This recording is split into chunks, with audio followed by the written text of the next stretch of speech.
Hey, hey, hey. Welcome to Clifton Joseph's Talking.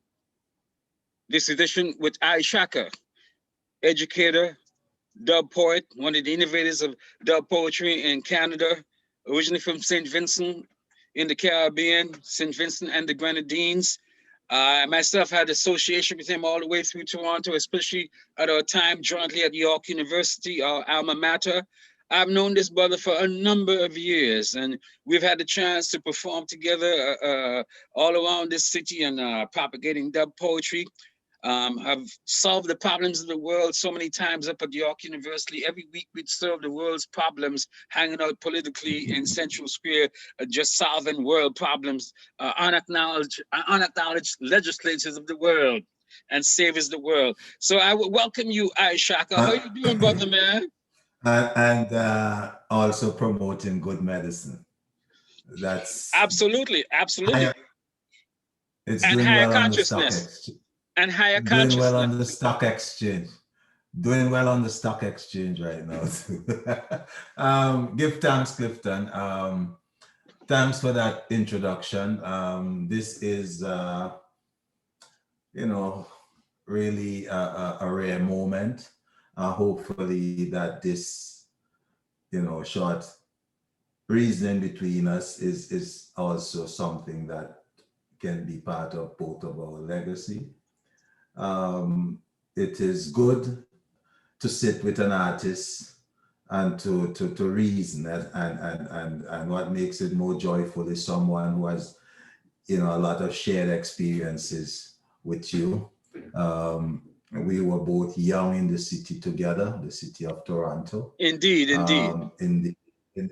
the 70s, that part of the 70s where we were just turning into the fine young men that we were supposed that we were supposed to be. But instead we were young rebels, unstoppable. And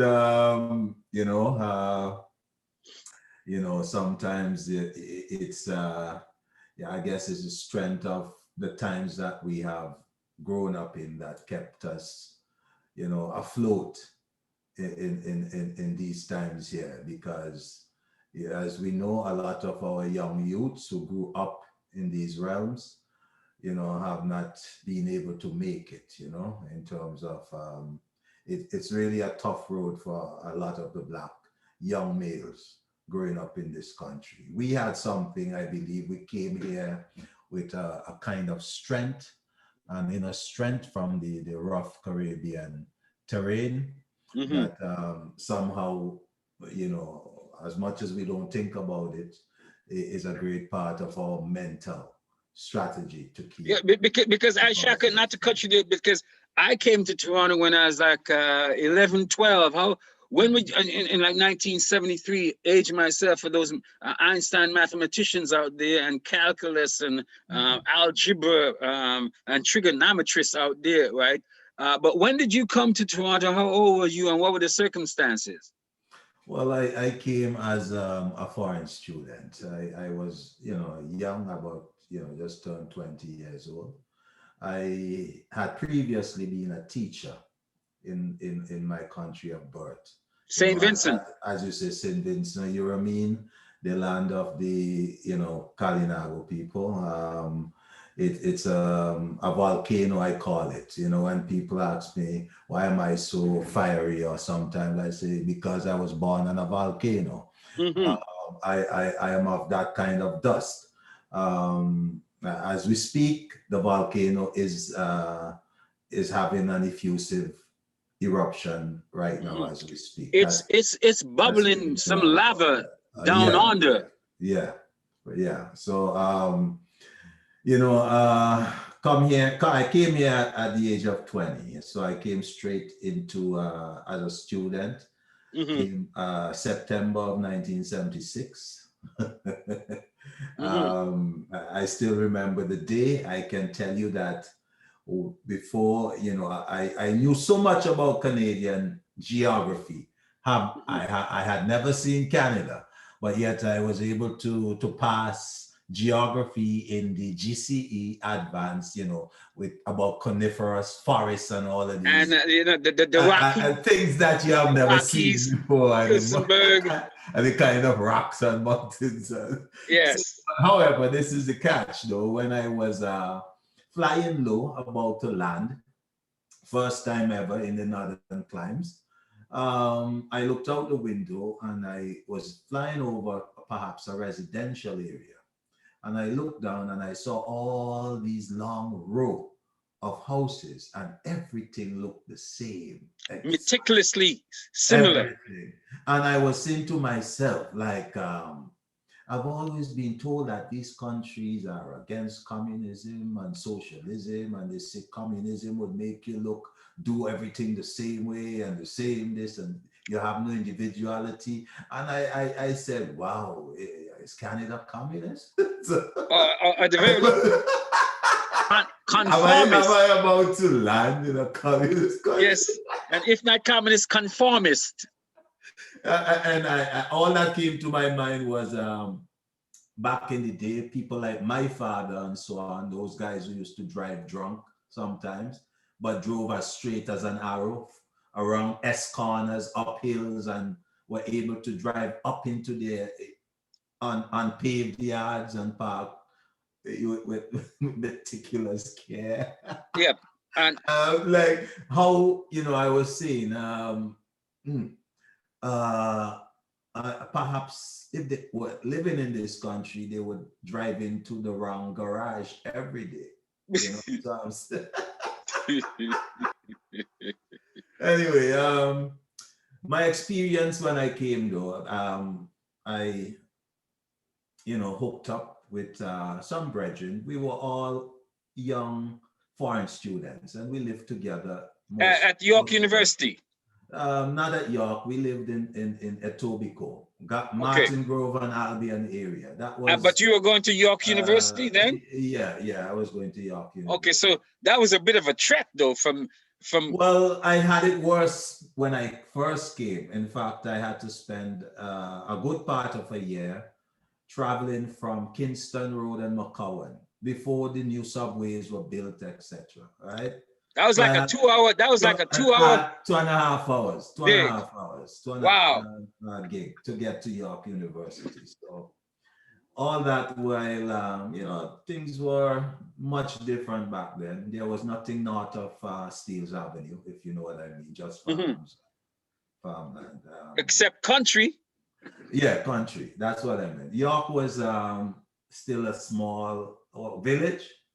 If you call it that. Yes, it was. Before it became a metropolis. Because that was the marking point between the city and what was north of the city. Yeah. That was the furthest north of the city then. Yeah. So as a foreign student there, I was a student of economics, studying economics. That's where we met, and a number of other students. One thing I would say about the students of our time, we were very proactively engaged in dealing with the current issues of life and the politics that were happening around us, all while having, grounded roots, grounded fun, and, we were very involved in moving the culture forward as well. And I would say we were different at York at the time. And a lot of those students who were there with us, many of them went back to the Caribbean and became very actively engaged in politics as well. So that was, a period that cannot be repeated in history, the 70s. And I feel good to have been a part of that with my younger life. Because Shaka, to stick on that for a moment, Dave, right? Because for instance, for me, coming from Antigua at the time, 108 square miles, and at that time, Antigua and Barbuda, 68,000 people. I thought St. Lucians, for instance, were all Indians, because the only St. Lucians I ever knew was an Indian couple who came from St. Lucia to cut cane, and they lived down the road from us, and they had some Indian children. So I just thought that all St. Lucians were Indians. and Lucian kind of rhyme with Indians, kind of, right? So, but no, but don't feel bad about that, because I remember going to Jamaica in when was it? Was it 80? Was it 89 or it's around there? And I remember a brethren saying to me, you know, you never know them have people like him living in St. Vincent. So mm-hmm. sometimes, you know, we're just not aware. Caribbean history is something I taught. I was a teacher of, Caribbean history before I left. At the age of 18, I was teaching a secondary school. So that was part of the curriculum that I taught. And, uh, being a student of history too, I was able to see beyond and look beyond, and Mm-hmm. that helped me to reach where I am, because it's true that I got an affection to art and drawing, and drawing historical figures and trying to recreate different scenes. So that was a good part of the foundation. But I remember you asking one time about something about school in the Caribbean, right? Mm-hmm. I don't. Well, for instance, coming What from where I was? come from, right, Yeah. and Mhm. throughout a lot of the Caribbean, in Antigua, there was one. We took exam. There was one free secondary school, Shaka. Yeah. Yeah. So, and then you would take an exam, the whole island. Once you Mhm. get into before Farm One, and Mhm. if you pass the test, you get to go to school free. If you didn't, your parents now had to pay money to send you into one of the paying schools. Good. Good. So that there was that kind of bottleneck in terms of you had to be a big brain to get into there, for whatever reason. So Yeah. I don't know, how was it in St. Vincent for Well, you in terms of the In St. secondary? Vincent, it was similar. It was similar. The primary, you had to take a common entrance exam in order Yes. to move on, and you were about the age of 11, which was common entrance, and then there was a school leaving test as well for those who did not make it with the common entrance. So they were like 12 years old or so. Now, Mm. we laugh, but the reason behind the laughter is the ignorance that existed, and the deliberate destruction of Black youth that was intimately entwined with the system, and still is. Because at the age of 12, a child had to learn to become a man or a woman, because if you did not pass these exams, your life suddenly, you had to become a working person per se, like an adult out there, because you're no longer in school, and there was no other opportunity for you to progress your education. The only thing that came in after was a technical school that could not even accommodate, so many students per se, but that developed in later years, where students could go and learn a little skill and so on. For me, it took the advocacy of my father to get me into the secondary school that I went to, which was the St. Vincent Boys Grammar School. That's the school that everybody wanted to go to, right? So Anywhere in the Caribbean, a grammar school is usually the yeah, highest yeah, school in yeah. the land. Yeah. It was looked at in that way. And I must say, though, that it produced a lot of scholars, right? And professionals, right? Yes. From back then, because I can look at my graduating class with me, and the ones that I'm in touch with, they are all professionals, So Hmm. but a lot of that is not just based on the school. That has some social factors that created that kind of what you call willingness to achieve certain things on the part of my generation. Can I ask you a Um, question, Saka? Not cut you, but are you mhm. a citizen of Canada? You've been here for what, 40 years, 30 something years? More than 40 years More now. than 40 years. Yes, Are you yes, a citizen of yes, the country yes. officially? I am a citizen officially. Okay, However, but how? a proviso? You got a proviso? What do you mean a proviso? Well, you're gonna say I'm a citizen, but No. I was no. Forget it. We won't go there. We yeah, won't because go. that's almost like saying No, guilty with no, an explanation. no. I'm a citizen, and I would advise anybody to become a citizen because you have a right to citizenship of any place in this earth. Absolutely, and I'm And telling you, and it's some. I know that some people may say, okay, I'm not going anywhere and swear no oath to nobody. You don't have to. yes, I didn't do that. So you have to be. You have to there know. ways there ways of getting around certain things, right? Exactly. So, Simple. for instance, Shaka, here's the thing. I wanted to preface this before I get into Mhm. my question, right? That Mhm. I went back to Antigua after 11 years Mhm. after I came here. Mhm. Didn't get back there for 11 years, and I went back there 11 years after. Mhm. It had changed. So many things that I thought were big were now small. That big block of rock that we used to climb up on and so on, I could step over it now, right? But in my head back then, right? 108 square miles, 68,000 people when I left. Now it's close to 100,000, right? At the Mhm. time. Yeah. So, and then I got back there every year or so for a while.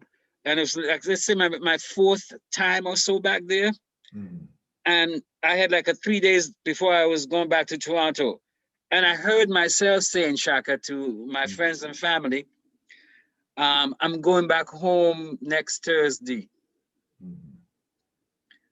Mhm. And that's the first time I really heard myself refer to Toronto, Canada as home. Okay. And I realized then that in some ways I had made the move from immigrant to citizen in a way. Yeah. And I wanted to ask you in terms of you've moved that at least nominally from immigrant to citizen, right? That Mhm. and in that process, ironically, I thought to myself, maybe not so much ironically, that I became a pan-Caribbean person here, Mhm.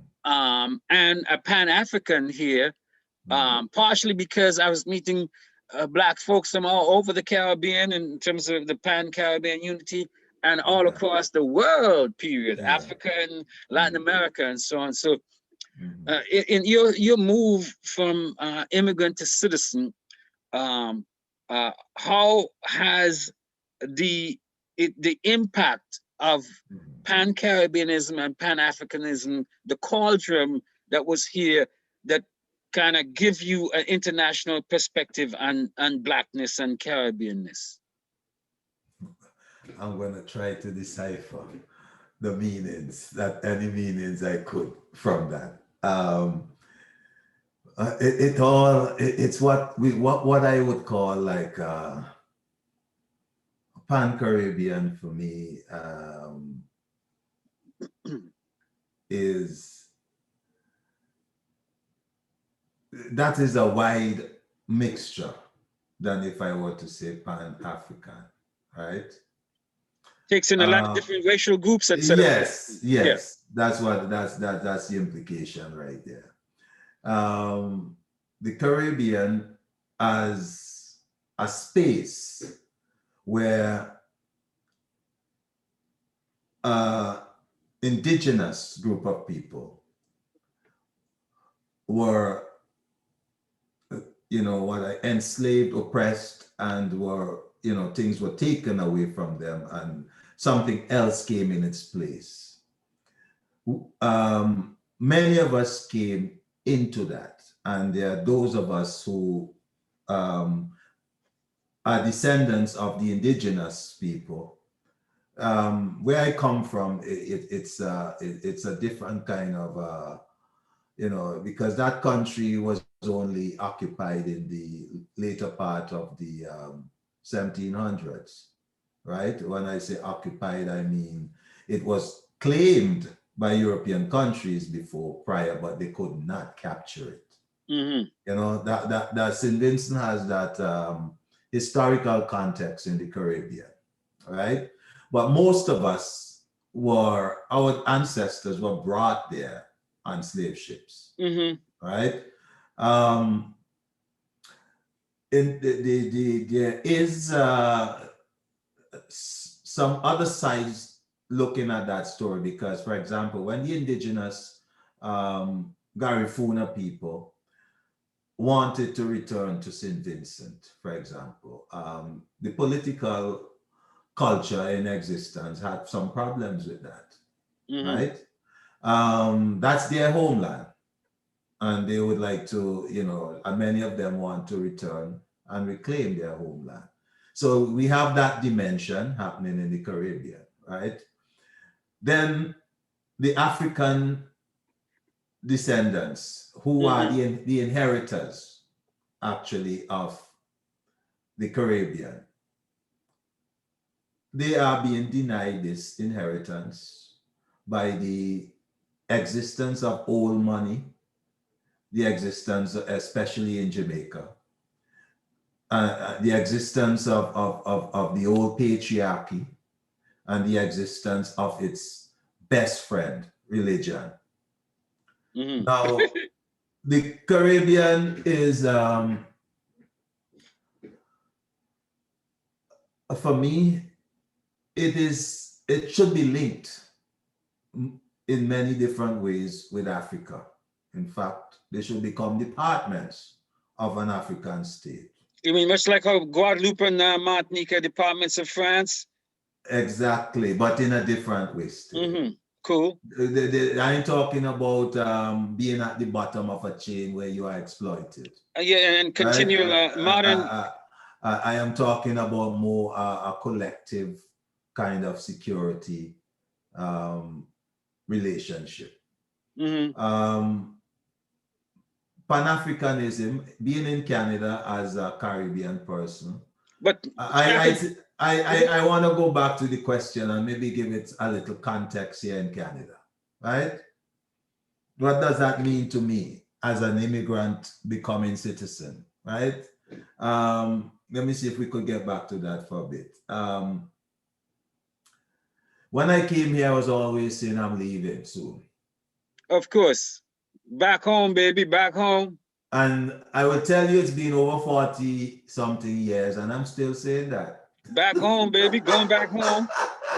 Going back home, baby, going back home. I'm still saying that, Clifton, because look at it this way. It is not like if we are cut off from anything. If you want to go to Antigua, you could go to Antigua. Could be there in 5 hours by plane. If I want to go to Africa, I could go to Africa. That's why you see a lot of people who, you know, we live in Babylon, we always go to, so why don't you just buy a ticket and go? You see, it's easy. It's easy to move.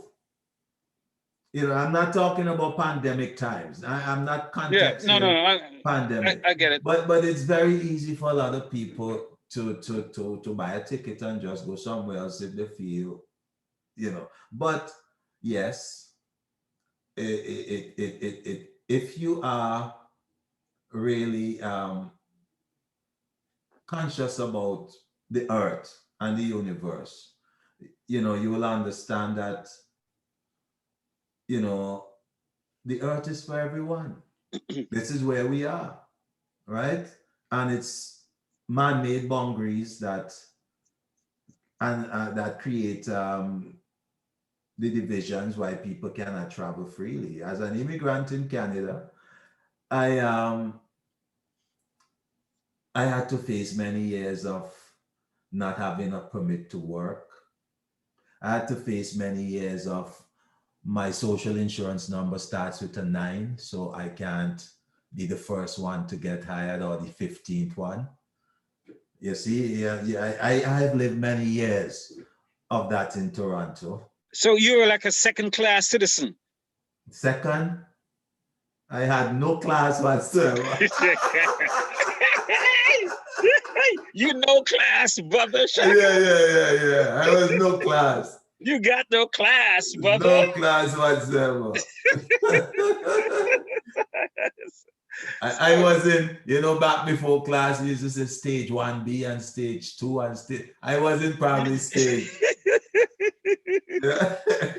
like being in I was rehearsal. probably in stage. Yeah. So, Rehearsing so for. then, Shaka, so then, okay, it was inevitable if you're going to stay that your status would have to change, though. But I wanted to check the psychological and psychopolitical transformation then of that move through the bubble to citizenship, where you're now of Canada. In some cases, for instance, were you from Guyana, Dominica, that are republics, Trinidad? Then you'd have to give up your Vincentian citizenship. So, are you like a double? Are Yeah, you a we double have. citizen? Yeah, we have dual citizenship. I still have my citizenship from St. Vincent, and hopefully my children have. That I for somebody to be forced to have to give up their original citizenship, it's oppression. It's really oppression. The countries that do that, it's it's taken away something from an individual that At least, plus it shouldn't. it takes away some brain drain too from those countries, right? Yeah, but these days the countries are glad for the brain drain. The kind of governments you have in the Caribbean, they don't want any intelligent thinking person coming back home. Stay where you are. If you're progressive, you are a threat. If you are non-partial and you don't kiss up to a party, you are a threat. So stay where you are. So a lot of governments are glad for the brain drain. So the psychological, political shift to being a citizen, Shaka, knowing that this country has been, Canada has been an apartheid country. It was a slaveholding country, though they don't like to acknowledge it. They point to America in the South, that's more racist than this country, and they have their history of slavery and colonialism continuing to this day. So, what pact did you say to yourself that you're making your separate peace to become a citizen, and what minefield did you have to tiptoe through before some blast would go off? You stepped on the wrong toe of your political aspirations from before. Well, political aspirations. Just meaning that fire and Babylon, the Western, this, that, the other, etc. Listen. Let me put it like this, Chris. My brethren, there's the greatest power that dominates this earth, this known universe, this part of the known universe. The dominant power is white supremacy. I'd agree with you. White supremacy. Don't Absolutely. want Clifton Joseph to exist anymore. They could do that. Exactly. That is the greatest power that is dominating all of us today. And I still say we got to stand up against that power. So I had no issues. I did not have any juxtapositions in terms of getting citizenship versus something else. I see the system of white supremacy as a system that we have to learn how to code ourselves within it and how to make it less effectively oppressive on our own psyche and ourselves. Now, when it's not being a citizenship, what difference does it make? That's how I look at it. It gives you a certain guarantees that it gives you by being a citizenship, right? Now, are those good things to have? Can you use them positively? Yes, you can. You can use them positively. So what does it take away from you when you have that citizenship that it would not have taken away or could not take away from you if you didn't have it? Nothing. Mm-hmm. Nothing. So So if it's advantageous, it's like saying, okay, then we know that money is used to do a lot of evil in the world. We know that money keeps that system as well, invoking its wickedness on people. System of white supremacy. It's a religion. People need to understand that about it. And that's how powerful that is. So for me, whether I took the citizenship card or didn't take it, it wasn't going to change that dynamics. But for me, it's advantageous. So I use it, right? It's the same like some people say, okay, if I need to get certain things, but I have to be married first. mm-hmm. Or you got to So marry to so get, or you got to so marry so to get so that green card. so they're married to get the green card, right? That is it. That's significant in terms of, was it um, anything religiously dogmatic for them? No, it's just something that, Pragmatic, yeah, pragmatic. not Exactly. dogmatic. Not Pragmatic. dogmatic. Exactly. Dig. There you go. There you go. So Woof, so woof, you woof. have to know how to code yourself. I look at the fact that, yeah, a person like myself, I can go out to the country, spend half a year and come back. No problem, right? So you have to think about along those lines. How do you get around this superpower called white supremacy and all his inflictions upon you? You have to code yourself and use what you can use. You know, there's not. Hey, I think you've done that. You've done that. You've covered the waterfront like Stella, baby. I, Stella. and we still burning fire on there.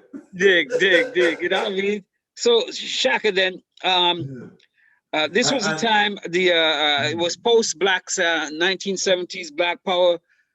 This was the age of third worldism, Pan Africanism, yeah, scientific socialism, yep, the Bandung Conference, the non-aligned movement, and the test tube. different types of communism. Yeah, there was Maoism, there's state socialism.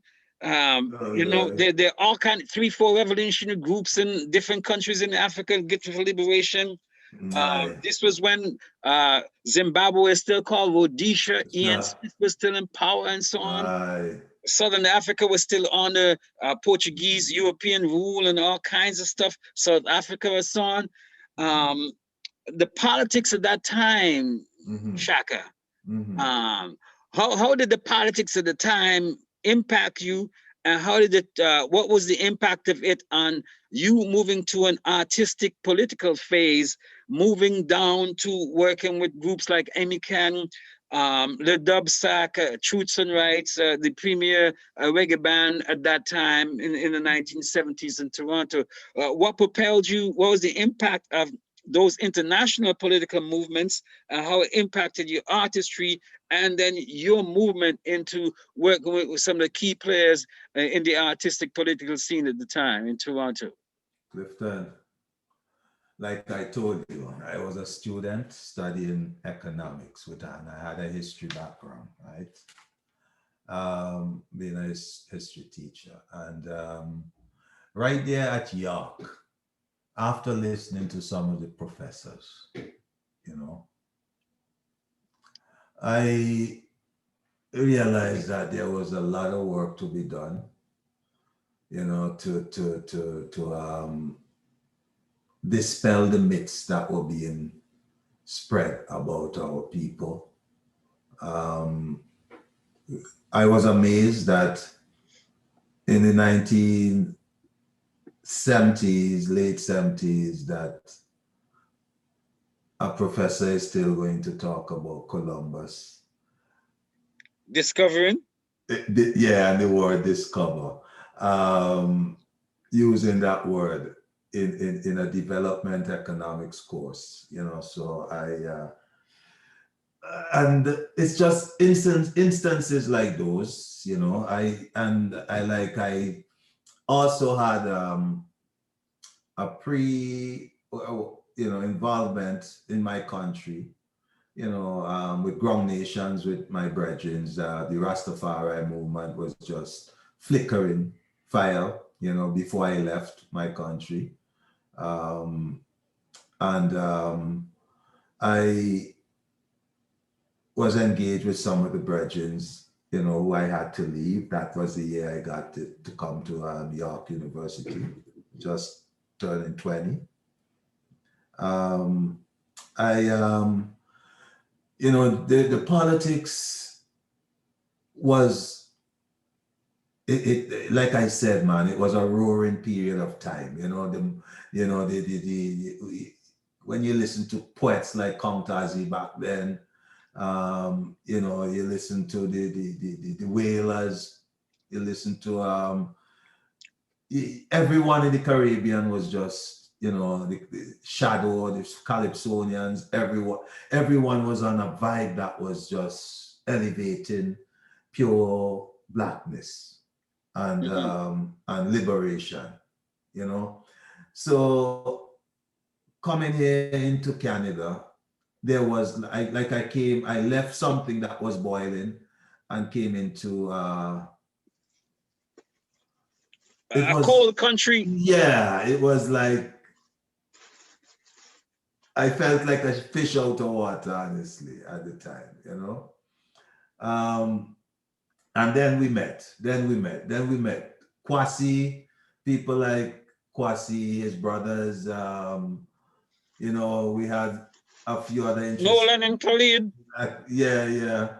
Other brethren from other places, and the sisters, them too, were very, you know, I would say very advanced and very involved politically. And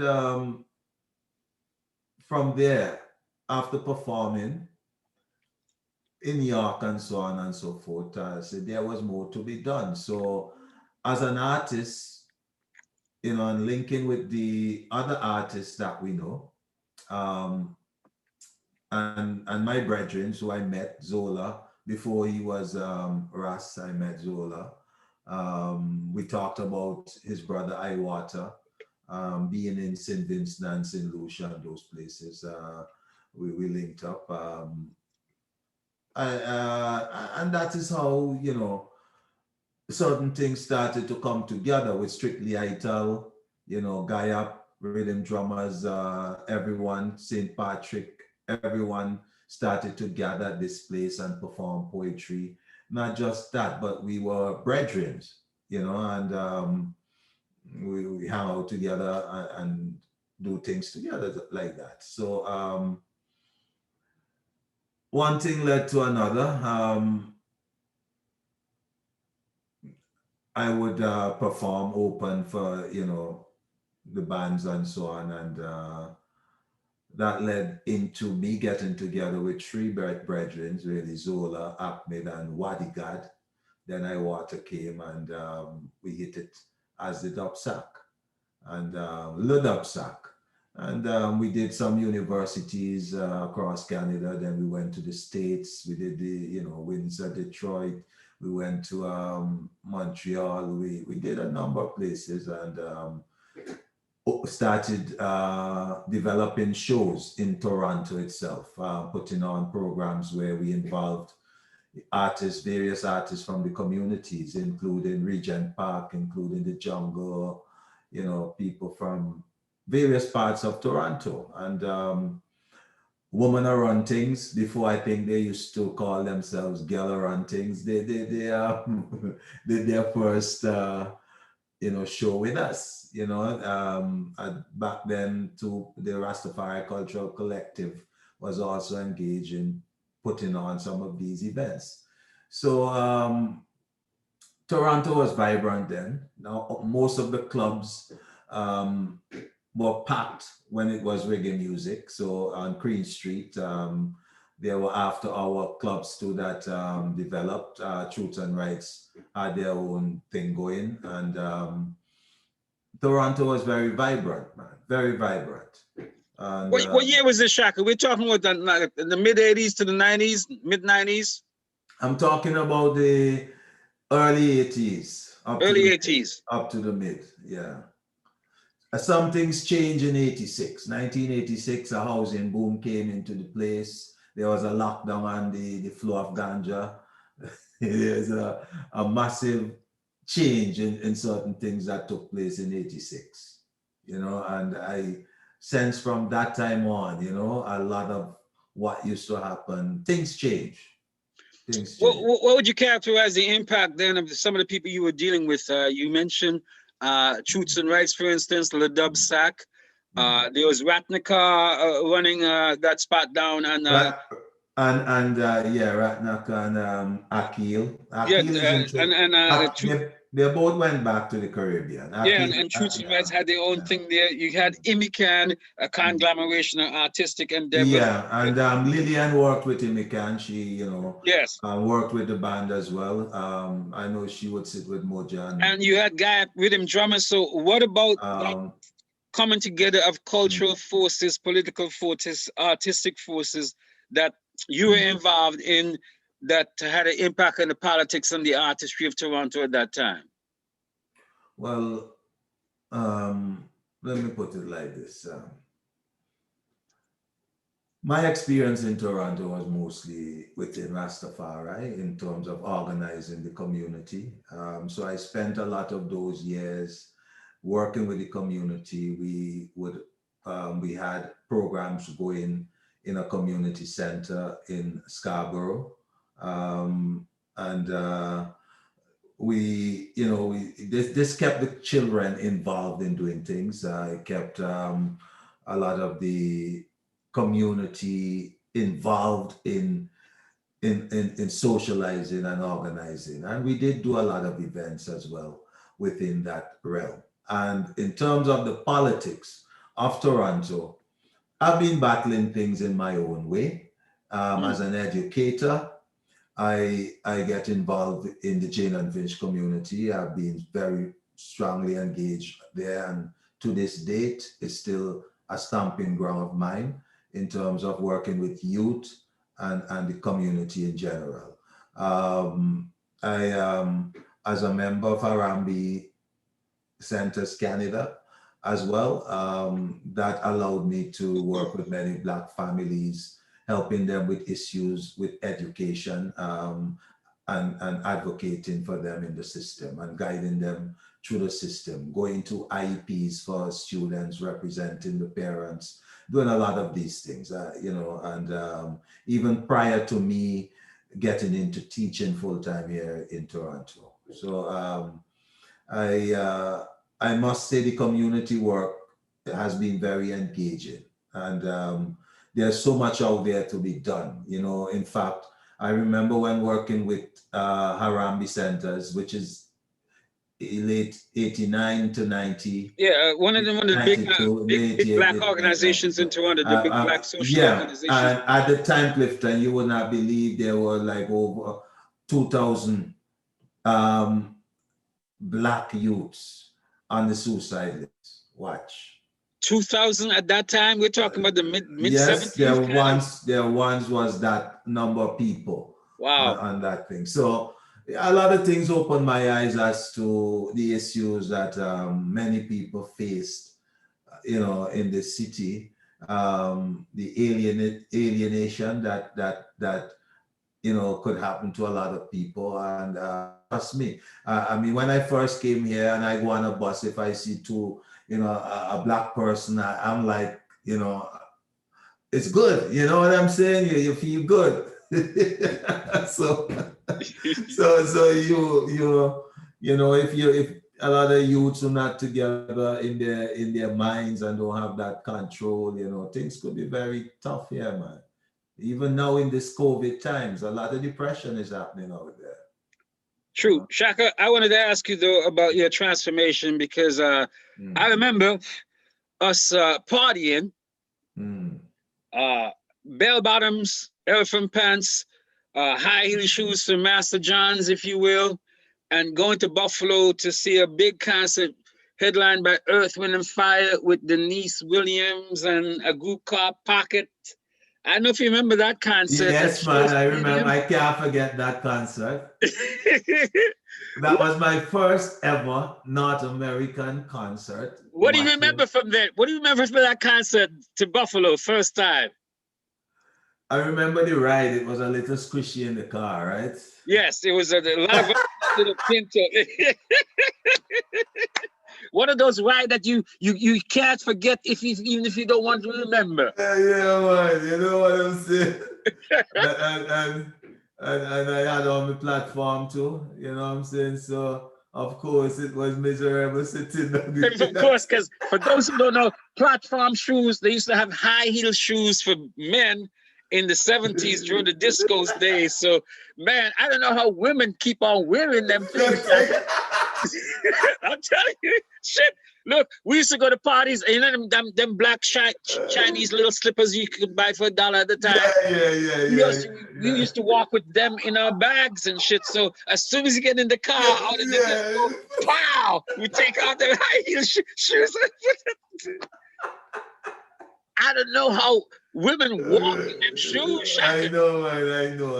But so what do you remember from that trip to see Pockets, Denise Williams? You know what to tell you, you know, Earth, Wind and Fire is mostly who's stuck in my memory, man. Of course. Because that was my group from them time, you know, so that's Lord of Fire. Yeah, man. Jesus. Shaka, you ain't even telling me, what do you remember of that night at Buffalo, man, and the show and all that? Come on, man. But Clifton, you remind me. You're going to have to remind me. I'm going to have to remind you what. Okay, let me move on, because I'm not. I can't work for me and you at the same time, brother. You got to hire me. You got to consult me. Some things are us. I'm a memory consultant. But Shaka, so then you wouldn't be caught in a high heel shoes 4 years after that. You transformed. Less than 4, man. Less than 4. So within a year. Within a year, you were a bona fide Rastafarian. You had committed to the faith. I had committed, yes. So 77. 77. Explain the process too. I mean, because that was what was going on around the black world, emanating the Caribbean, specifically Jamaica. Here's what it is. It's just that there was the awareness prior to that, because like I said, when I left my country, right, my younger brother after me, who's a Rasta man, he's a lawyer, but he's a Rasta man from them times too. We were all gathering and meeting together. There was another brethren who was very critical in the education of some of the others. But what it is an African spiritual movement at the time that based on, you know, redemption, the African redemption, reparations, repatriation. And so what I'm saying is that I began to take those things on just more seriously within my life and dedicate my life to living more consciously and more aware in terms of how I treat myself, how I treat others, and how I treat my physical health and what I put into myself, etc. Based not on any kind of dogma per se, but based on natural laws, you know, because when you learn to live by natural laws, you don't really need man's law. You see, because by natural law, you'll understand that you're not supposed to go and take another man's life. You'll understand that respect work that way both ways, So, but man's law exists because without it, there'll be lots of chaos because, of the mindset of mankind and all kind. Sometimes it's hard to use the word man these days, but I will tell you what too. White supremacy is not going to, it invades all the 9 areas of human interaction, right? It invades those and controls you within them. But it's not going to control me when it comes to how I speak and in my language. So, Shaka, you're an educator. You've been teaching for years in the school system. I went with you to York University. We used to party together, wear our high heel shoes and disco days and bell bottom pants and go to Buffalo and party with the big R&B groups and so on. So what does that say now about us as parents? Are you going to kill your son for having his pants back by his bottom?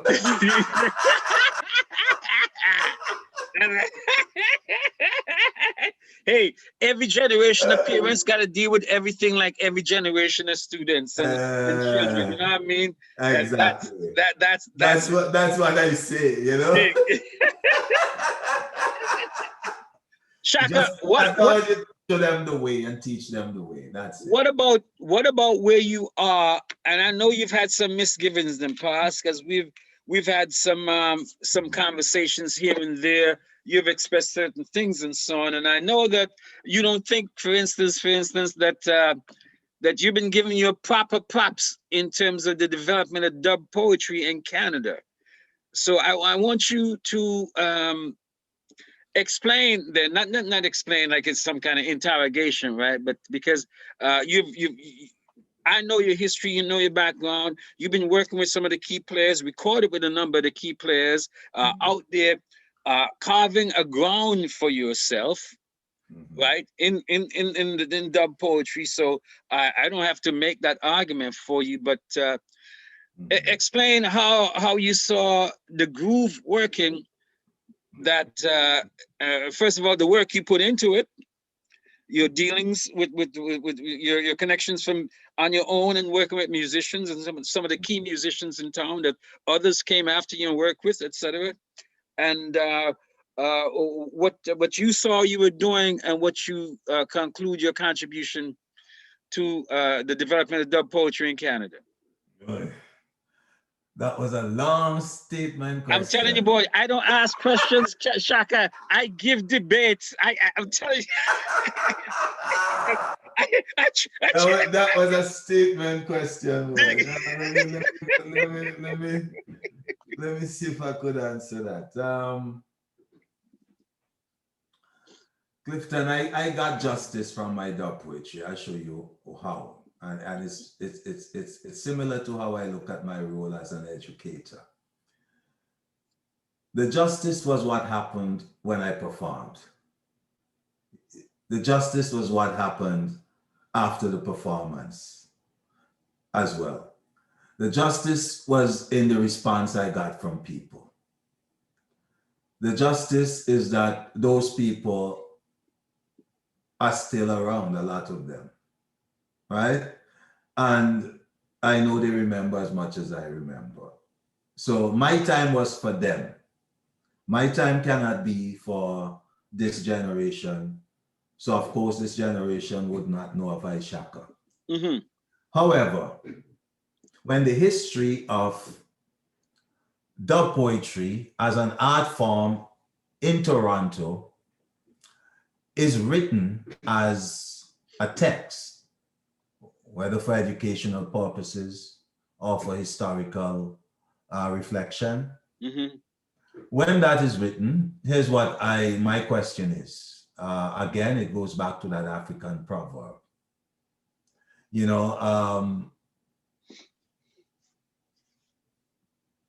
The history of the hunt or tales of the hunt would always reflect the hunter until the lion writes his own history, right? So I'm saying that if I read articles about dub poetry in Toronto, or I see any film media about dub poetry in Toronto, if Ishaka is not in that, then I know it's an act of omission. And anyone who has been involved in the history knows that it's an act of omission. Now, yes, media could fool people. So most people would not see that. So they would only engage with knowing and seeing what they see in this media text. However, does that mean that Ishaka did not happen?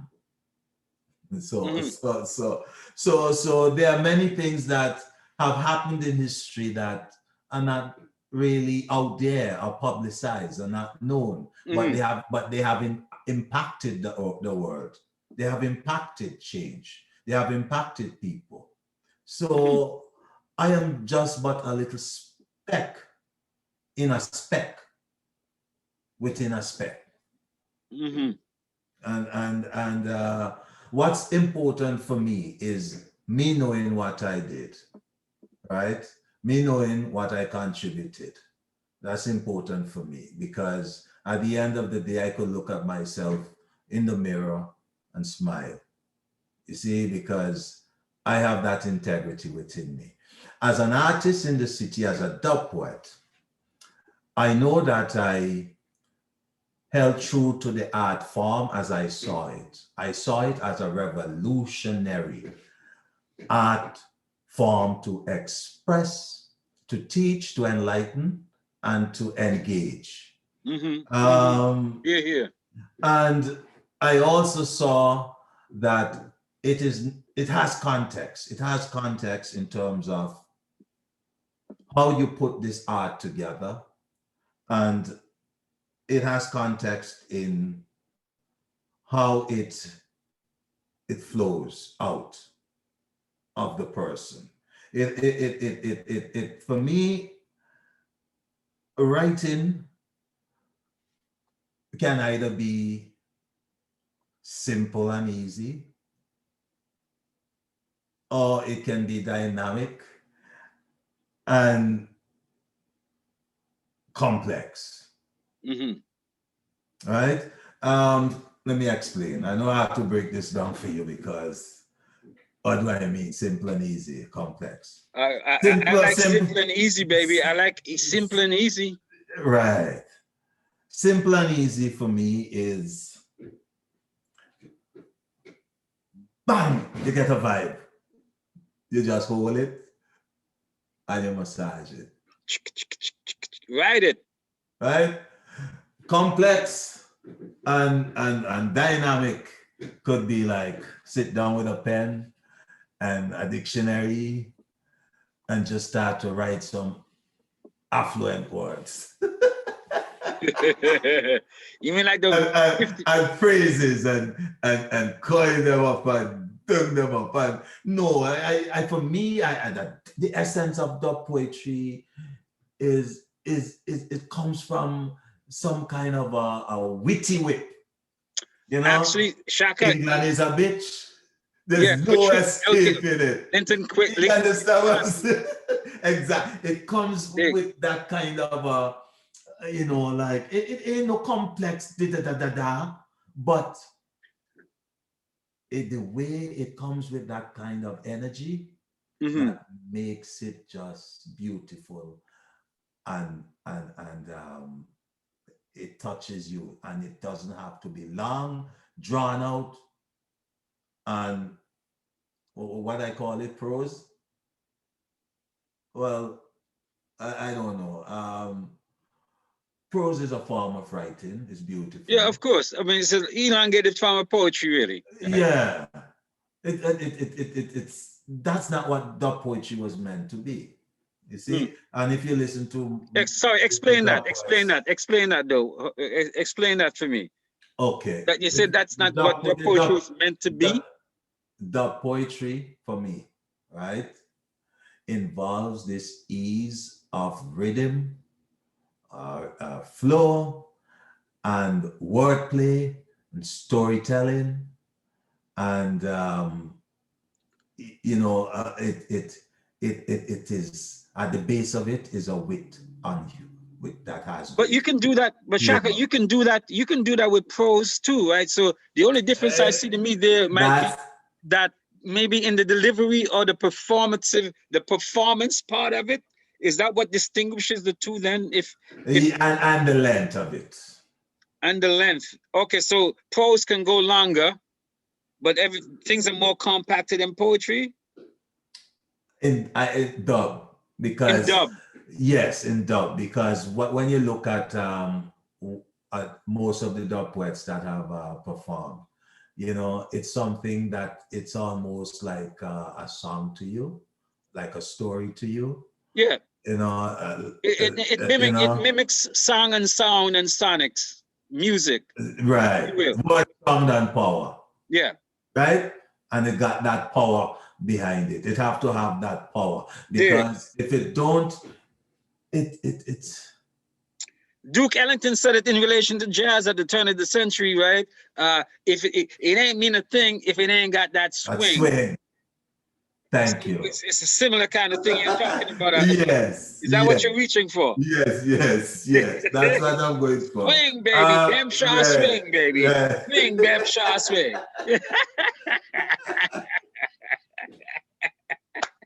Shaka, okay, Yeah, man. wit for you, for me, Uh-huh, is one of your strongest suits, really. You crack uh-huh, me up all the time, baby. uh-huh.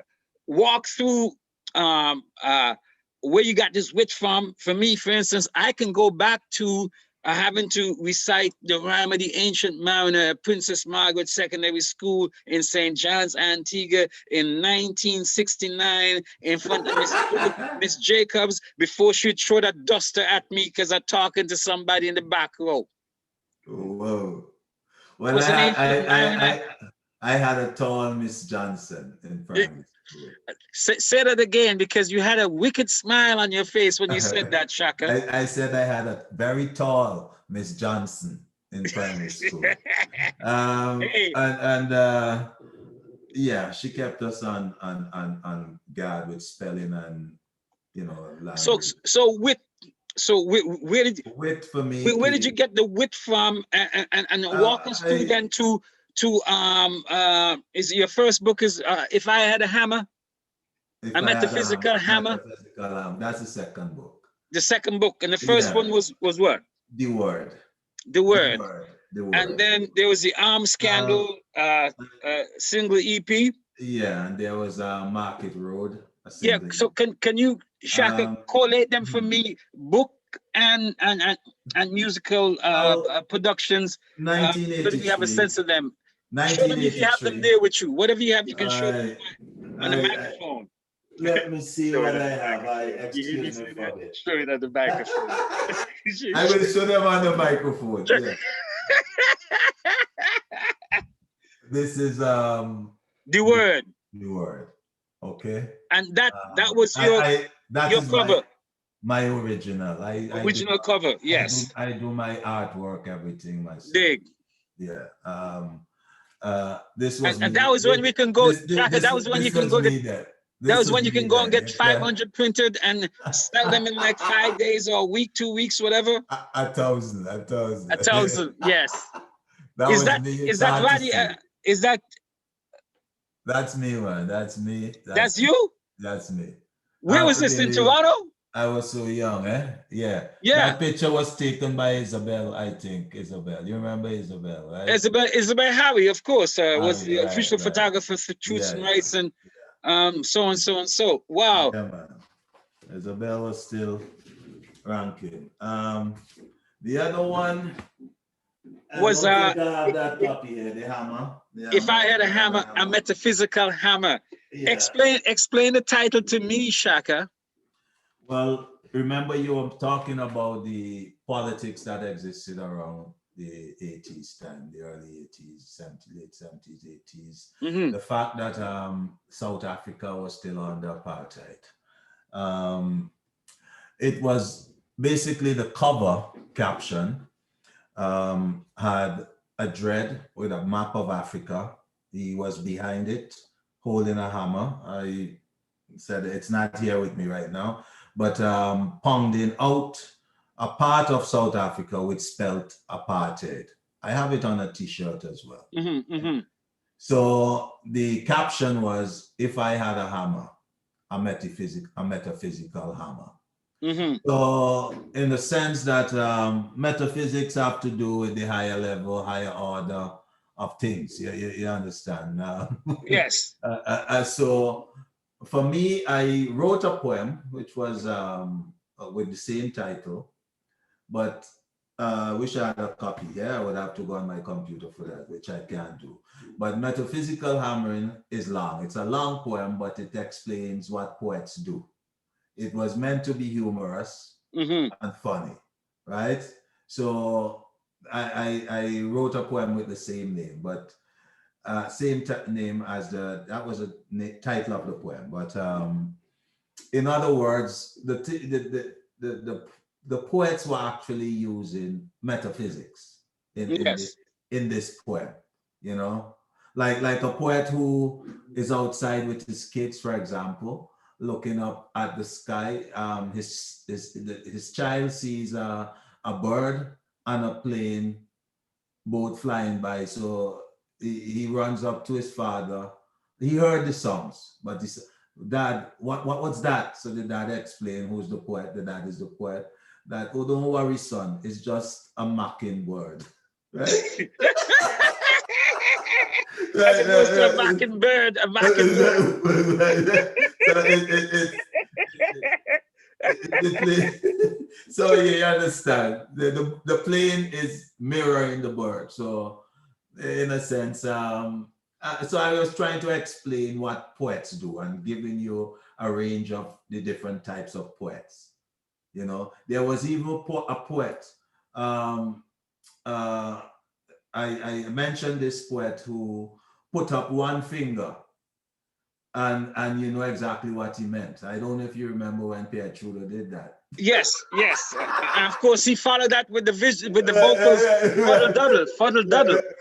right. So I think I have that poet as well is in my poet. And, That and and there were intimations to yeah. me in that cover you were describing with the map of Africa and the hammer Yeah. to the Berlin Conference in 1884-85 when Mm. the European nations sat down and carved up Africa Right, and right, set up right, the right. boundaries and the Dutch got this, the English got that, everybody got this, that, the other, and we were gotten by everybody too. So there is Yeah, that element. but the thing is that was done. That was nothing new because in 1494 the Pope himself already did did that job. The Pope of you know the Pope's line. You ever heard about the Pope's line of 1494? The Treaty of Tordesillas. Nope, go ahead. When the Pope divided the earth between Portugal and Spain, the New World was divided. He drew a line on a map that he barely knew and understood and said, this is for you and this is for him. Spain That's and how we ended with Portugal. Bartolome de las Casas in Casas, Caribbean. that's how Casas having to come out. The Pope sent him out to see how his domains were going because His it, domains. yes, it was the Pope's domain. It wasn't the British crown or they all worked for the Pope. The Pope was the leader, the insurrector at the time. So the Pope sent out but Las Casas because Bartolome de las Casas. in order to see what was going on in the colonies because there was reference to hoarding of gold and this and that and the murdering. So Las Casas came out and he wrote a book, a little book that I have here. Is it on this shelf or it's on my other bookcase?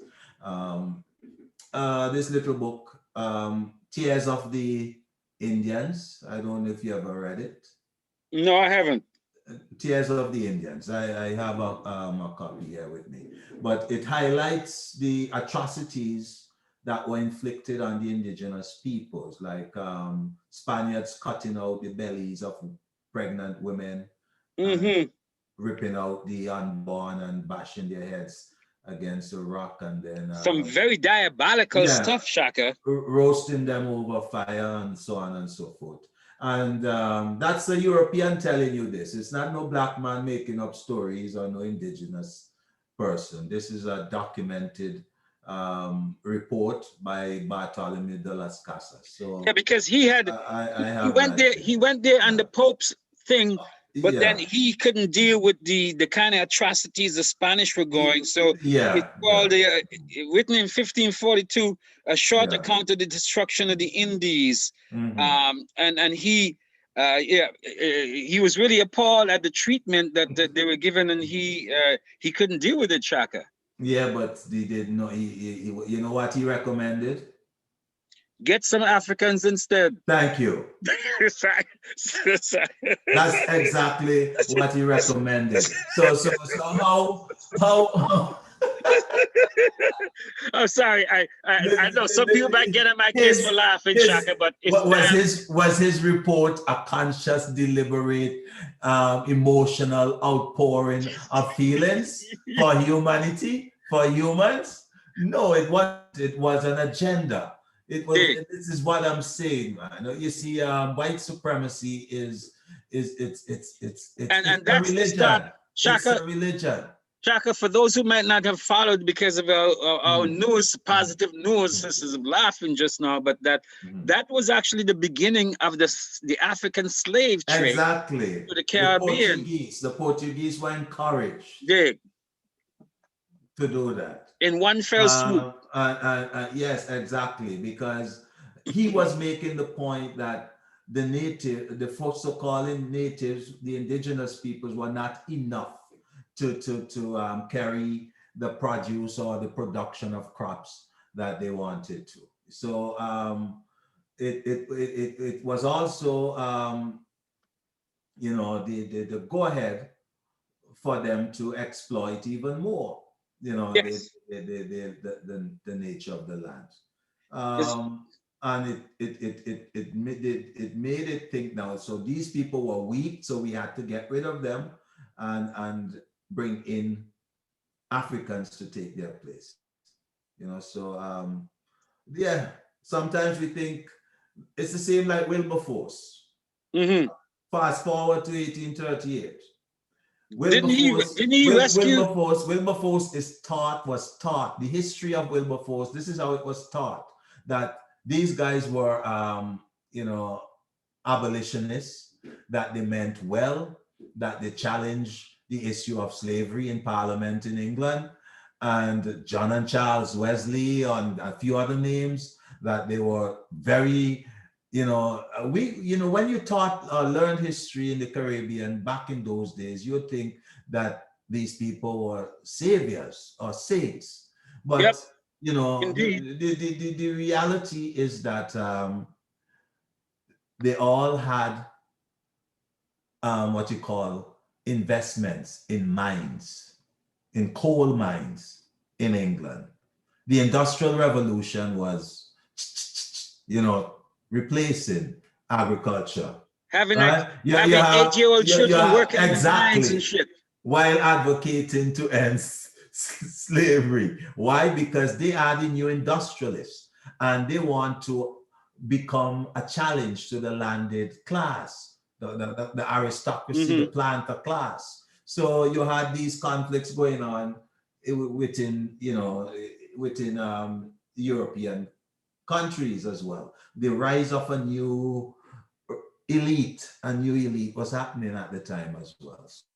Wilberforce came up with this great compromise that this is how we can still control them. We have to end this thing, but this is how we can still control them. Let's make Mm-hmm. them, because they're so uncivilized, let's at least turn them into a grateful peasantry.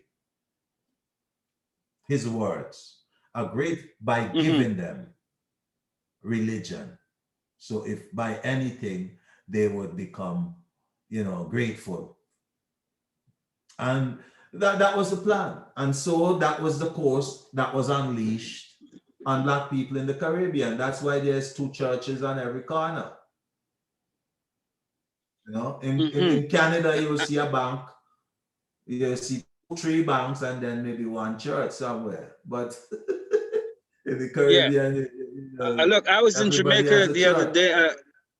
I was in Jamaica before the pandemic, and Shaka, I had never seen so many churches per capita of anywhere else I've been. Mm.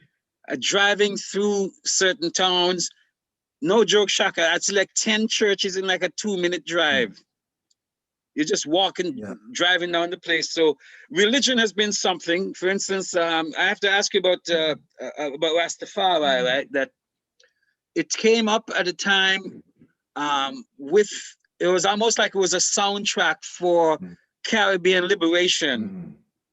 And I'm going back to even Okay. before Selassie came out of that plane in Okay. Jamaica, Mm. before the turn of the century, Mm. and all of that with Pinnacle and Yeah. Howell and Okay. so on. Yeah. Selassie, exile from Mm. Ethiopia, and the Italians taking care of business. Marcus Garvey leaving Jamaica and saying that, look to the east, Mm. you know what I Yeah. mean? Yeah. Or look for me in the whirlwind. Right. Right.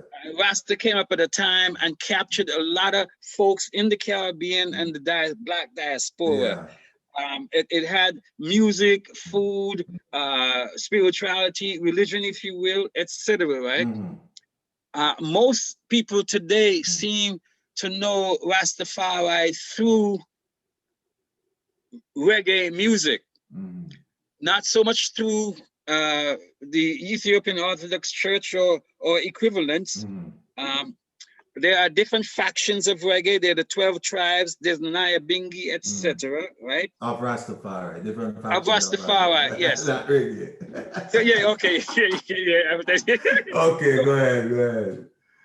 what is Yeah. the legacy of because a lot of people Mm. necessarily didn't become Rastafari, but became dread, or at least the hairstyles stuck. Well, Some of the the, politics stuck on. They got onto different aspects of it. Some took the food, and not everybody took everything together as say original yeah. Rastafari. So it's and because it's a decentralized, generally Mhm. speaking, seen as a decentralized conglomeration of Well, it's not politics. so decentralized as you think, Okay, all right. because Let me ask the question, and you can explain that then it's further. So, what is the legacy of uh, Rastafari beyond what most people might see it as being mainly through reggae music, which itself has mutated from. no, well, let me put it like this. Reggae is a vehicle for spreading any kind of news, any kind of thought, any kind of thinking. Um, it's not Rastafari alone who recognize that. Mhm. People recognize that. Even those who would try to put an obstacle in Rastafari way recognize that. Look at reggae music today. What is done for reasons. It don't just happen so. There are people behind what you see and what you hear now, right? Um, Rastafari play music. Rastafari are musicians. Rastafari are lyricists. Rastafari have always been involved in music everywhere as players of instrument, etc. But music is perhaps the only universal language in the universe, right? Mhm. And I have know as of a scientist who has even said that people claim that God speak to them, but he's saying that the voice of God, and this is a scientist, must be like the resonation, what do you call it, the resonating sound of strings of music in the 11th dimension of something space something, the way he Mhm. describes it. I'm just trying to show the point that perhaps somewhere in his findings is this whole truth about music being perhaps something related to the gods, because it's that universal language that we all can feel And I know that you can have a mood for any kind of music, right? Um, so music is not Rasta, and Rasta is not music, but music is an inspiration, and it can inspire thoughts of and messages of Rastafari. And Mm-hmm. that is what it has been for for most of I and I anyway who trod this pathway.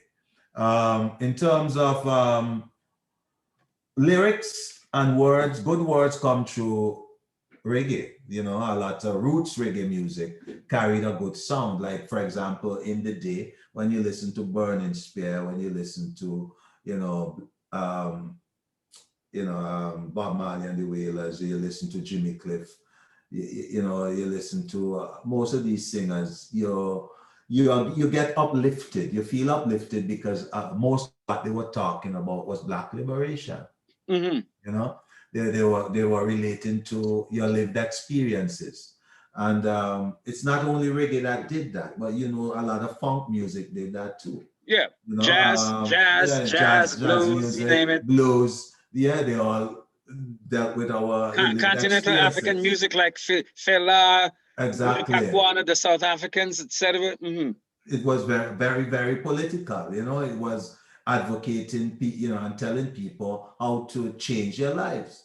So music is that kind of force. So I'm not going to deny that there are people perhaps who listen to this music and it aroused their consciousness, But right? the Shaka, what I was getting at, right, is that the music of all the components of Rastafari, maybe one can say maybe somehow that there are elements of spirituality, maybe elements of the food, but the music seemed to be, to me, has been the most influential, and in some ways have overshadowed, certainly overshadowed, because it's very ironic sometimes the music talks about politics, but it has actually overshadowed the politics of the musicians and the actual lyrics that they talk about. So the fabled politics of the music a lot of times is not reflected in the contemporary artists, let's say. And then the aspects about the spirituality, the food, um, codes of living, treatment of I and so on. Some of those things might not be seen as so relevant or redolent in terms of when someone says Rastafari, that most likely music or spliff will come up. Well, not for me, not my circuit. What come up for me is liberating ourselves, liberating Black people from what we experiencing here, the racism, the hatred, and for me living good, planting your land and having nice title, living naturally with the environment, understanding that we're not alone in the universe, how to engage the heavens around you and to feel life in everything that is. That for me is really, life is simple, and you really check it, because as much as we carry on, it's like the man say, we just like a blazing fire, Mm-hmm. you just see it blaze up, doom doom like it bad. You can't, you put your finger there, him take it off, boom, and then all of a sudden him die down and him what? Ashes in the dust. So that is who we are, So while you have your time to blaze and carry on, and you might as well do it the best we can. As a Rasta man, let me go back to, I know you want to talk about a little bit about the dub poetry scene. So I want to go back to just saying some things because it might help when you edit, right? An old poem, if I can do one or two. Absolutely. Let's hear it. Let's hear it. Go ahead. What's the title? Now you're talking, I'm going to go back to the word. Okay. Right? This is back in 1983 when this was published. And it is even more poignant now, if I might use the word.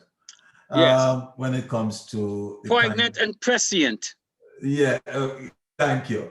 For the kind of politicians we have now in our little countries, you know, and even here in Canada. And you might remember this one, the parlor of men sherry. If And Parliament Funkadelic, baby. the parlor of men sherry. And th- okay, this is why I'm saying about you know, why I go for the simple and easy and the wit. You just Mm-hmm. get the vibe and you work with words and boom, boom, boom, and you're good. The parlor of men sherry, a resort for raging cowboys and nutty farmers, an asset for bankers and retiring stockbrokers, a haven for liars and lawyers.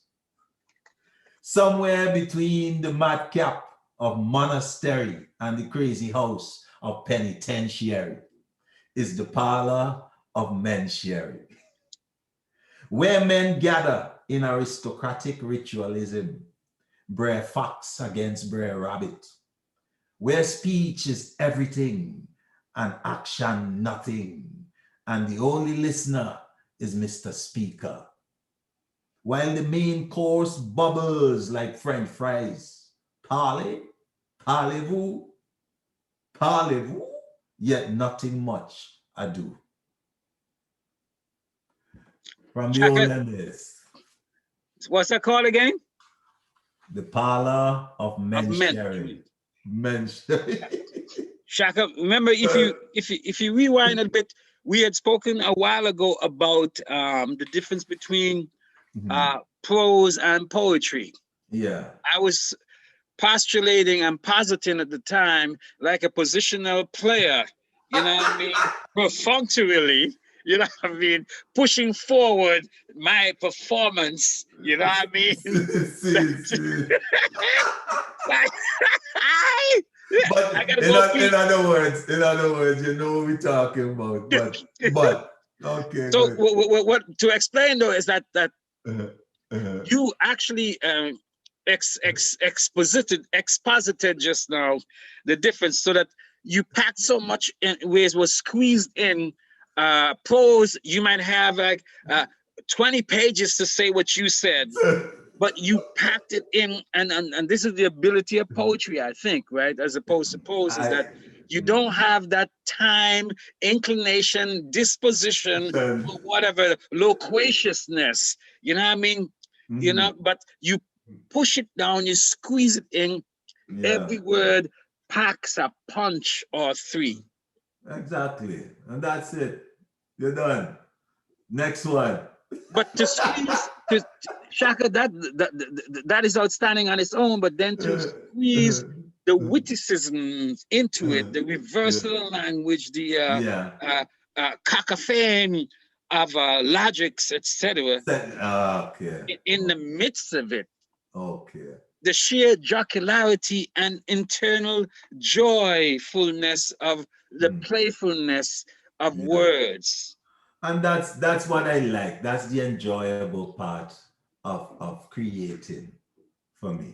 You know, and then there is the moment when you get a thought that hits you just like this one, bacchanal, because that's what it is, bacchanal.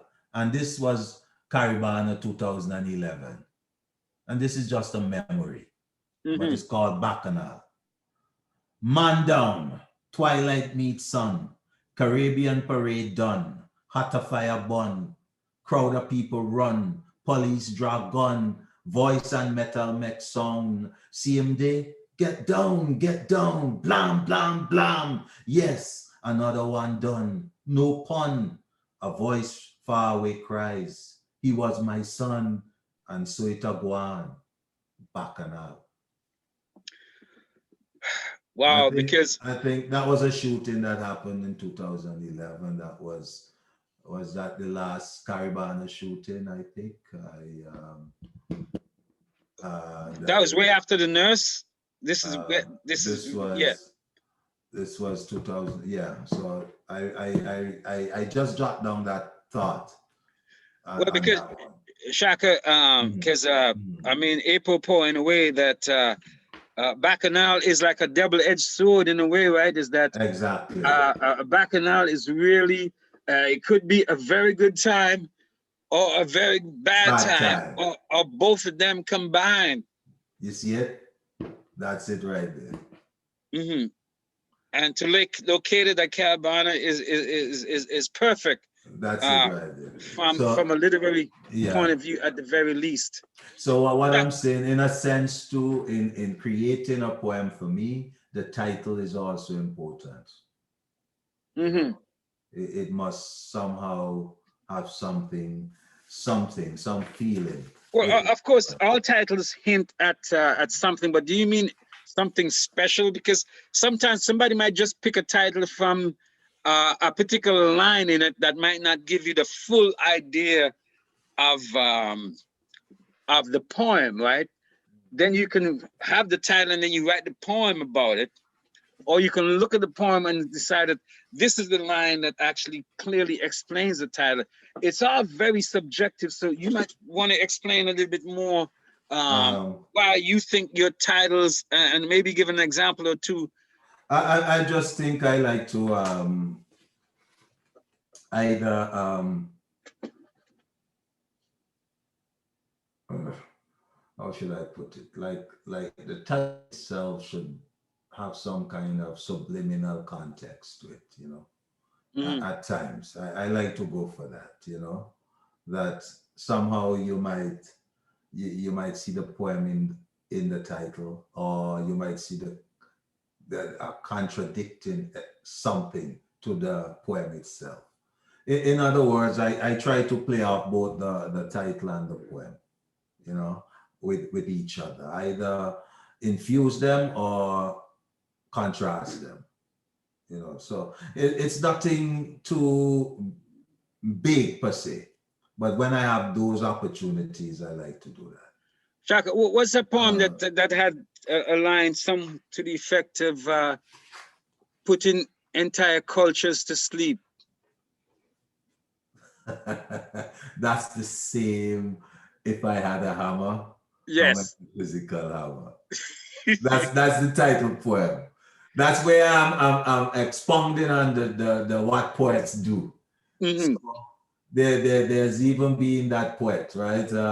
Yeah, he's been well known for putting cultures to sleep, right? You know, so that's when I get to the end of describing what this poet, the you know, um, he'll read to you and make your conscience. You know, you develop a conscience, and as soon as you develop that conscience and that, you know, feeling of empathy, he reads out an address where to mail out your checks.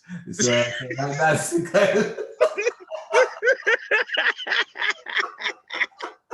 That's pure poetry to him then. yeah. So you know, sometimes I reread that poem and I say, wait, you know, it's funny, you know, but then knowing me still, I don't know. Yeah, but it's a long poem, and it's basically explaining answering the question. So you asked me, what do poets do? I said, well, I'm not an expert, but I'll try to tell you. So Hmm. the rest of the poem is me explaining about different types of poets. I wish I had the book in front of me, man. True, true, true, true. I would read that for you, but I don't. Shaka, you wanted to speak some more about Mm, dub poetry because, of course, we're locating it in the whole mm, Queen Street West movement, the Bamboo, the Rivoli, the Cameron, the Horseshoe, 100 Bond Street, mm, Tulpa, mm. beginnings of Jane Sibley, Martha and the Muffins, the Parachute Club, Yep. Fee, a group that kind of morphed out of the dub sock and coming through with some of the members are there, members some Truths and Rights down there, where reggae was right down there on Queen Street West, more popular at the time than a lot of groups that eclipsed them after a while. in terms of like Jane Sibley, Martha and the Muffins, you name But it. yeah, we had even dancers too, man, like Parachute Club. Audrey Rose.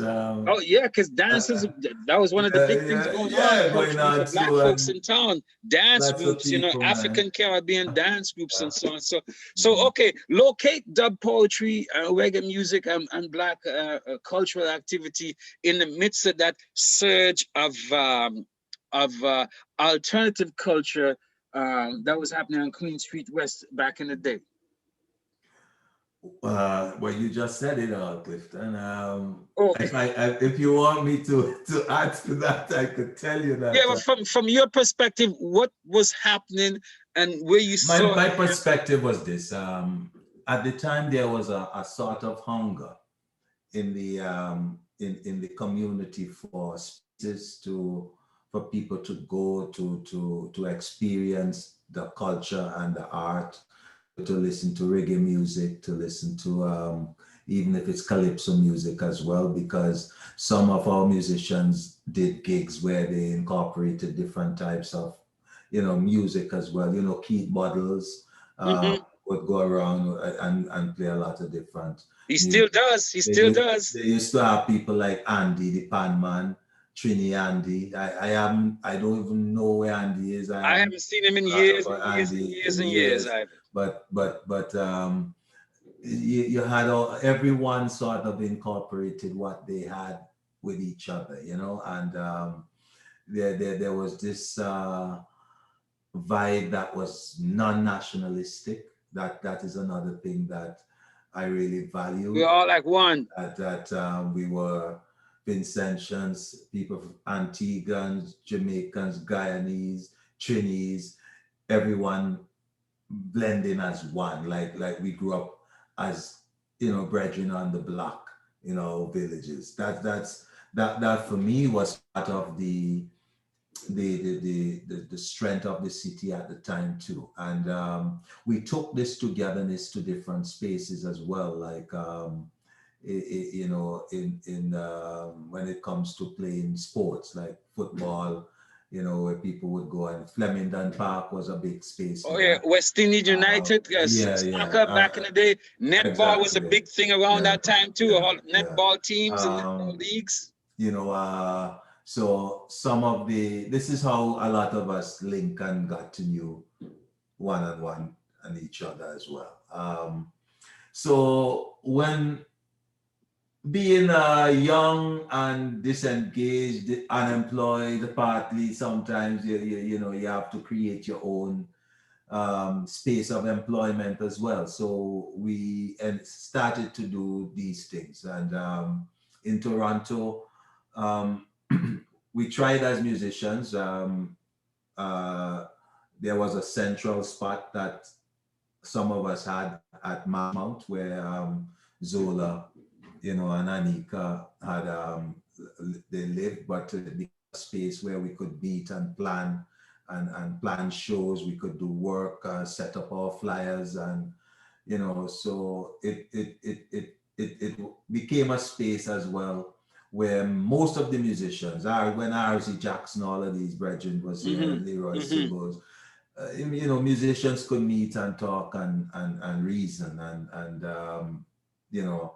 plan and organize their getting their instruments moved from one space to the next to perform. So that was very, very important, and it was also used as a small rehearsal place where you could work out with Iwater, for example, with the keyboards in the basement Wow, that's and couple amazing, drums amazing. and so on. So, that part of that time was very, very, we were young, we were active, we felt like superheroes, like nothing could stop us, and, the politics was that everyone was trying to find themselves, and so was a lot of the youth, them in the poorer communities like Regent Park and so on. And I remember we would try to get some of the youth to come out and perform as well. And that started to open up a different kind of vibe around Toronto, you know, that the shows began to get bigger. I remember there was a show that was organized with everyone, including, you know, Manas. You remember Manas from Grenada? Yes, Manus, Grenadian Manus, and Yeah, Manas, big fingers, and say big singers, man. Everybody used to be really involved, you know, and we would do these things on Queen Street or rent a space that was feasible. We did things at the church as well on Blow Street between Spadina. What's that? That church. 427 Bloor Street West is all they Yeah, used to man. have Yeah, strictly yeah. local there. Yeah, yeah, Just west of yeah, yeah, Spadina, yeah. So that we used to organize a lot of stuff there. Trinity Square, Trinity. Yeah, Trinity. That's the church. I have a flyer at the entrance to my house. A flyer is right on the wall there that with one of those Nice. shows. I think I posted that flyer recently too. Yes, you did. Yeah, yeah. Speaking of that, Shaka, you've been posting a thing, and time is ticking away on us, like we're Swiss tick Yeah, tock. yeah. I just want to we can wind out with these here that I know even before the pandemic, you've been posting a number of things, flyers and some of your books, covers, and so on, and albums and so on. Mhm, I saw that as we're all faced with that too. mhm, Getting to the next generation or the new generation and so on. The mhm. pandemic, explain what that whole process was for you and how much the pandemic we've been through in the last year and so on has Right. maybe quickened your pace or affected your pace in what way, in terms of what you want to know, let people know projects you're working on, trying to get together, and the importance of them to especially get to those who might not have known you or who've known you and may have fallen off. Okay. I at this time I have some things that I've been doing for a while. I'm not being in a rush to put them out there. I um I have a collection of poems that I publish. I am still I had a title. I had the artwork, everything done years ago, umpteen years ago, um, and I am like that. I like to leave things for a while because I get to see them a little differently sometimes, and they may go through some kind of changes. But that title of that book is Hot Coals and Fire. Hot coals on fire. And fire.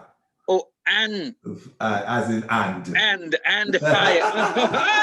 Hot coals and fire. Mhm. And the book of short stories, I like to title that Anansi and the Breadfruit as being one of the lead stories in it. And inside of this piece of work, I'm going to have a section dedicated to some of my commentary, commentaries I've made on little issues on Facebook over the years, a few of them that I think are worth it, and just some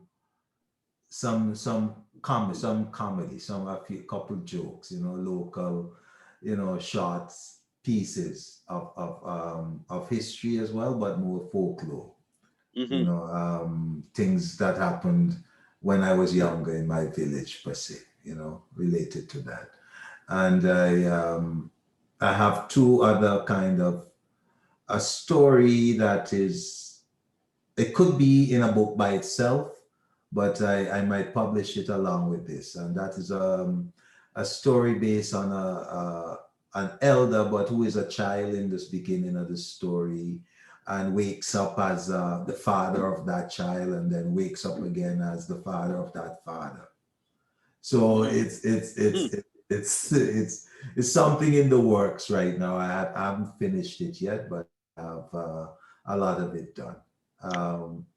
So that's the work I have planned and to get done for now. and it's in the works. It's in the So works. before I ask you how people can get in touch with you, if you've got stuff available, or if you want to put them on your list, or you can push them to your email, to your website, or to your Instagram, or Well, social media, whatever you have. they can contact me on my, like Ras Ishaka. You look for me and at hotmail.com. That's my email. That's okay, Ras exactly. Ishaka at hotmail.com. That's for now.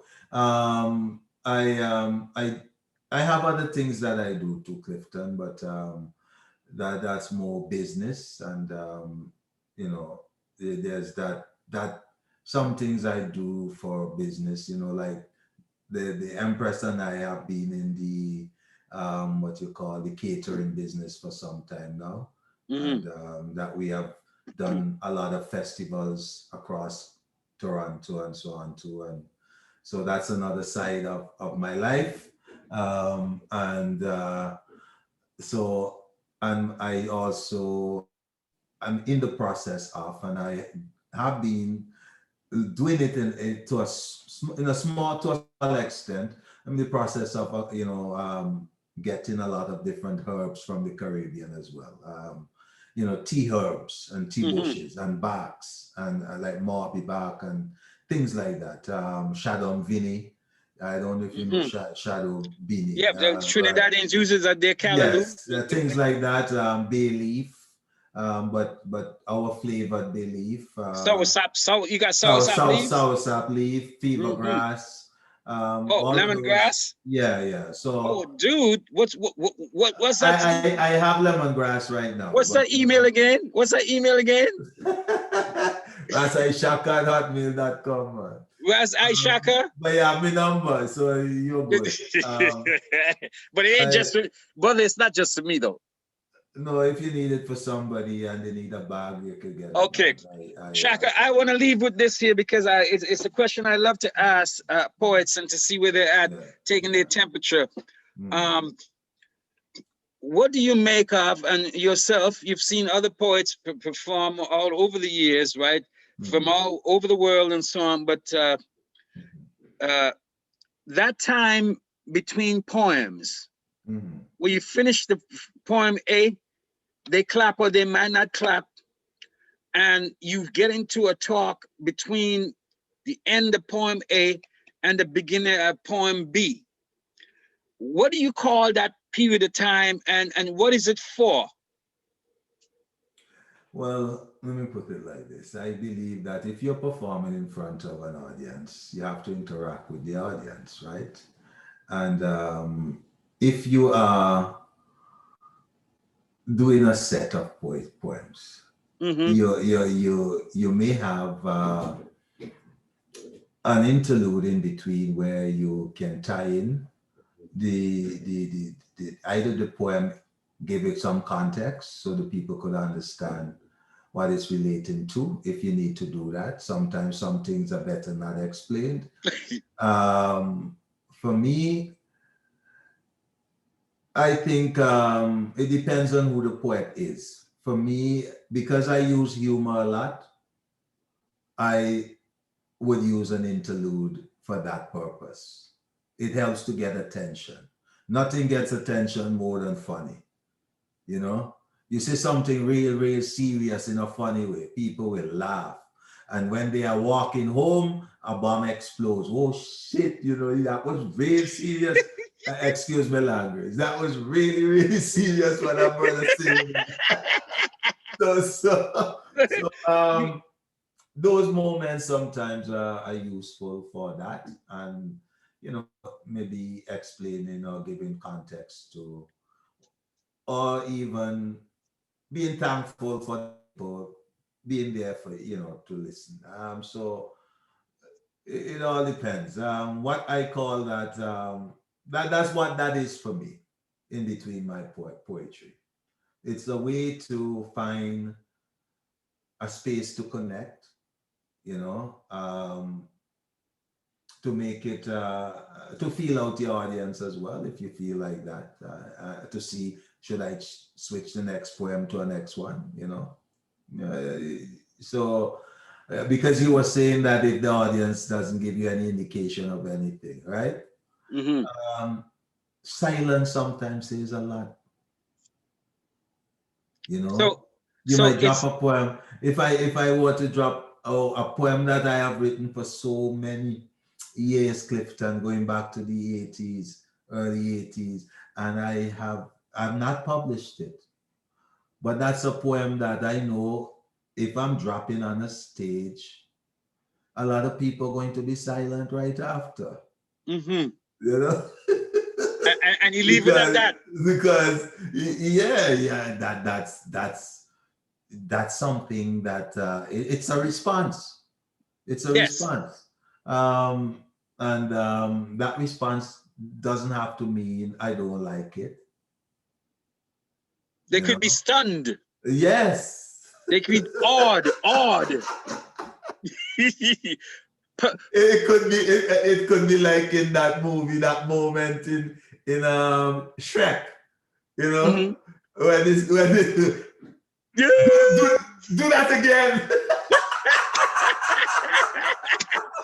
Shaka, on that note, I said to you, Yeah, brother, let's do yeah, it again. yeah, Clifton. Let's This do it is good, again. man. Yeah. Shaka, thank you so much. I've been talking to Ishaka, educator, poet, dub poet, innovator in town here, been on the cultural scene and is still contributing today. He does catering. He's a Rastafari. He is here educating people, and he's right here still in Toronto doing his thing. So you can get him at Ishaka. Ras Ishaka at hotmail.com. Ras Ishaka at hotmail.com. He's got Ras Ishaka is one word. yeah, RASISHAKA at hotmail.com. He sells caters and sells all kind of liberty up for food. I create jewelry. I make jewelry, as you know, costume jewelry as well. I also make designer Ludi boards, if you Mm-hmm. say Ludi. Famous Now James I game. use my original art to do these Mm-hmm. things. So my boards, when finished and completed. And if we continue for 3 more minutes longer, he'll have 15 more professions and stuff Right, that he does. right. Ladies Thank and you. gentlemen, You know, Ishak has been with you. like This next. has been Clifton Joseph's Talking with Ishaka. Thank you, See you Clifton. next time. Next time. Hey. All right. Over Rastafari. and in. Rastafari.